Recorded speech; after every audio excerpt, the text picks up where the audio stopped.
Also, thank you to Jennifer Horn and Mike Horn. Thank you to CRN for being such a hospitable place for us to do our show. Yeah, they let us drink water. They have the air on. There was that one time where they got us wine. Oh, yeah, that's right. That was fun. Yeah. You were a wreck. I was tipsy.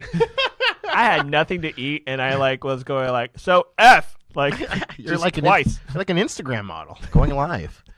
Just, oh, my God, this wine. Let me tell you about LeBron James. He is packed. He likes wine, too. He drinks the best wine. So expensive. The blood of children. Oh, that's a different podcast. Lil Nas X. All right, before we get to Jen Schroeder real quick. Oh, yeah. I'll tie it in real quick. I'll find a way to do it. All right, I got to see Lil Nas X. This is really bothering you, huh? For those that don't know, Lil Nas X, he's a rapper. Rapper. Not confused with Nas. No. Another rapper. No. A talented rapper. Yes, absolutely. Yes. Just a veteran, a legend in the hip hop community, in the rap world. If I rule the world. Yeah, imagine that. See, I even know that song. Lil Nas X, he put out a song where he lap dances on the devil, I believe. Satan? Yeah, it's his real name. I already forget it. I don't know. It doesn't matter. But the song is like his name, and then it's like "Call Me by Your Real Name." So it's like that's in the project. Oh, okay. So stuff like okay. So that's why he's like giving Satan a lap dance like a stripper, because strippers have fake names. And in the music video, well, it's essentially like they're going through biblical phrases. So like in the very beginning, he is in the Garden of Eden. The snake is like a alien type of snake. Oh, it's a shapeshifter. A shapeshifter, and it's was like David Icke there? Maybe Ike or whatever. David Icke, yeah, David Icke. No, he wasn't, but he definitely talked about it. Alex Jones.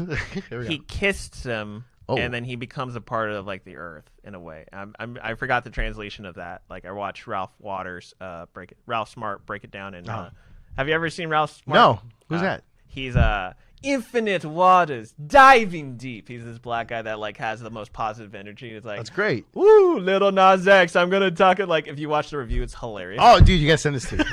I'm already in. And so he's the spiritual version of a religious person, because religious people are God is good. Like that. Yeah. He's yeah. Infinite waters, diving deep. I'm all about it. I need sound clips of this guy now. So he was breaking down how essentially the snake that's an alien kisses him. He has a third eye open, and then the next scene is him in front of a Roman Colosseum, in front of all of the versions of himself. Okay. But they're judging this one character because he's gay. And it's all so it could be also multiple personalities, if you want to say that. Okay. And they're pretty much telling this one no, you can't do that. You can't dance on Satan. Exactly. And so then essentially it looks as if he's ascending to heaven, and then he gets casted down, and he goes down to hell on a stripper pole. Interesting. And he goes all the way down, and then that's when he ends up in Satan's lap. Oh, okay. So that's how that happened. Okay. So it's Slayer meets, I don't know. I'm trying to think. A RuPaul? I don't know. Maybe. And then he also snaps Satan. He also snaps Satan's neck. Takes his horns, and then he becomes this new Lucifer. Trying to steal my bit? He's trying to steal In Gonzo We Trust? Is that what he's trying to do? Essentially. You got copyrights just as much as Nike. Interesting. Okay, so that's what that is. So, yeah, because I see people talking about it. I'm I don't know what are these kids into these days, but that's interesting. But as we're talking about off the air, I grew up listening to Marilyn Manson, hiding his albums from my mom in junior high. I listened to Slayer, where they do a lot of satanic imagery and old World War II stuff. And I don't know. I can't really say that's bad, because it's entertainment to me, and that's how people should see it. But I don't know. Is that how you see it? And that's another. I'm glad you brought that up, because as we were talking about it, I was well, okay, growing up, we all had our exceptions. Yeah. And I watch pro wrestling still. Of course. On WWE. I'm for me to watch this and to be triggered, I'm well, I do watch the WWE today. And I remember The Fiend, Bray Wyatt, coming back to death kind of through satanic rituals. And then also, if you want to, I've been watching it practically my whole life. Undertaker almost sacrificing the chairman's daughter on live television on Monday Night Raw. He damn near crucified Stone Cold Steve Austin. He almost did that. Yeah. He also got crucified himself. There was in the 90s, it was very dark. They were just pretty much sacrificing each other. Yeah, and then they had terrorists rest or take them hostage, which whew. And look, post 9/11. If you don't think WWE has a crystal ball, that was taped right before the British bombings Is happened. that what that was? And so that's why they had to like bury the Muhammad character. The like. And then here's another. Crazy you bring that up because I remember the night where Vince McMahon died was the night actual like Chris Benoit died. Yeah. Or the murder suicide incident that happened. So maybe they do have a crystal ball. Maybe they do see stuff like that, but I don't know. So we're gonna try to tie this into NBA again. Satan in the NBA. Here we go. Nike Air Max 97s. Do you think an NBA player will sport these?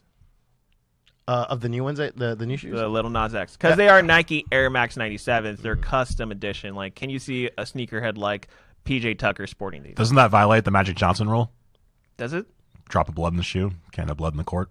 Oh, that's a technicality. That right is there. a technicality. That's a technicality right Drop there. of blood in. So they'll probably like. I could see Kuz just like one day on his IG model page, like just like sporting it. Like, Yeah, I think someone will walk to the game. You know how like they do the pregame, the walking through the tunnel kind of thing. I think there will be a player that will walk to the game with those shoes. But not a Nike guy, though, right? Yeah, no, it'd be can't like be a Nike guy. 'Cause Nike would be upset. Oh, that's another good point. So there's a lot of hurdles for them to even do this. it would have to be a bench guy, right? If anything, someone no name, not associated. Jimmer Fredette. He's a Mormon. I'm joking. Actually, I could see Steve Kerr doing it. He doesn't really care about endorsements too much, and That's he's true. politically active, and he might make a statement in He solidarity with Lil Nas X. He also likes doing jokes, so he's a very good. Like he'll be like, "Oh, these are my daughter's shoes." Like he always plays off the dumb guy at a press conference. Oh, I'm just the dad. I don't know. Like he was the guy. Like after they won the parade, She looked 18. I don't know. her and I have the same feet. But the same year that they won the championship, he was pretty much like taking credit from the shot, and he was like during the parade, he was like, Michael Jordan was like, "Steve, you're gonna take the shot." I'm like, "I guess."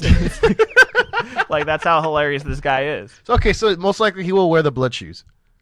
Yeah, don't best bet, Steve Kerr. That's on Mike Gary's gambling list. Now, did you see the opposite shoes where they're like John 3:16, Chick-fil-A? the Chick-fil-A shoe? Who would wear that to their game? Well, clearly you can't wear that to Chick-fil-A on Sundays because do it they're on Sunday. closed. Yeah, I forget. But I mean, which NBA player would you think that would wear those? The Chick-fil-A. Jonathan Isaac of the Orlando Magic because he's a Christian. Yeah, he's like a very like outspoken one, right? Yeah, he's and then he was one of the players. If you remember at the bubble, he was the one that did not kneel for the it was like the Black Lives Matter national anthem things, and he was like, "I don't believe that because of my faith." And I was just like, I respect that. I know a lot of people didn't, but it's just like, if you're a religious person, I respect faith. Guilty. I don't know what, but guilty of something. You're like Oreo. As someone that calls whitewashed Mexican a lot, I had to laugh at that.